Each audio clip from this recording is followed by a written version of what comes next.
Well, as we work our way here into another weekend of June, it is going to feel like summer. Now, earlier this week on Thursday, we had our summer solstice. So we are now well into our summer season, and it is going to feel like it as we're going to have summer sunshine lasting into next week. We are stacking up the 90s with it as well for high temperatures. Now, we'll get some of that continuous gradual warming that we've been seeing since our dip in our temperatures through the middle of the week. And that rise is going to bring us to the 90s on Sunday and then keep adding those up for next week. Now, we are also going to talk about, though, at times some breezy conditions, and that's going to bring some fire weather concerns. As even as we look at our drought monitor, what we see is that this is a view of the state of Wyoming on June 11th, or through June 11th, when it came down to precipitation potential in our soils.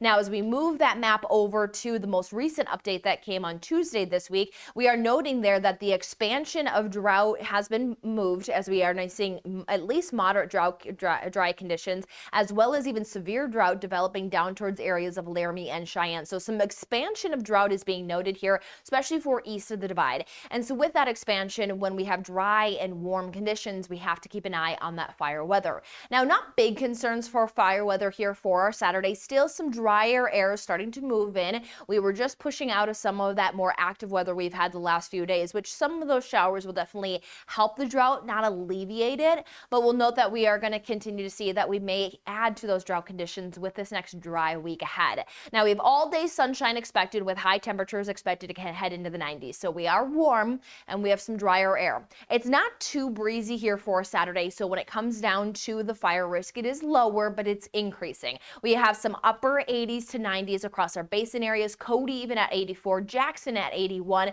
Rock Springs around 85, and then 80 there down through Laramie. There are a little bit of high base thunderstorms there possible. Nothing that's expected to be widespread. Greatly, we are underneath those quiet conditions. So as we go from Saturday just being shy really of those 90s here, we move into our Sunday with nearly seeing widespread 90s across the region. It is going to feel very warm very quickly. 91 all the way up through Buffalo and Gillette. Worland at 97, Riverton at 97, Muddy Gap at 91, Casper at 95. And starting on Sunday, what we'll note is that we do have some of those increasing wind gusts. Now, it's not expected to be a blustery forecast. We're talking 20-30-mile-per-hour gusts. But any type of wind, especially when you start a fire, you have very warm conditions, dry soils, dry airs, and that's that little bit of that wind gust that can carry a wildfire fairly quickly. So make sure that you're staying wary. We'll keep that breeze around on Monday with those very warm temperatures. And then the rest of the week, we'll have to keep an eye on how much that breeze will be influential, as what we will note is that the heat and that sunshine is going to continue to take over the state.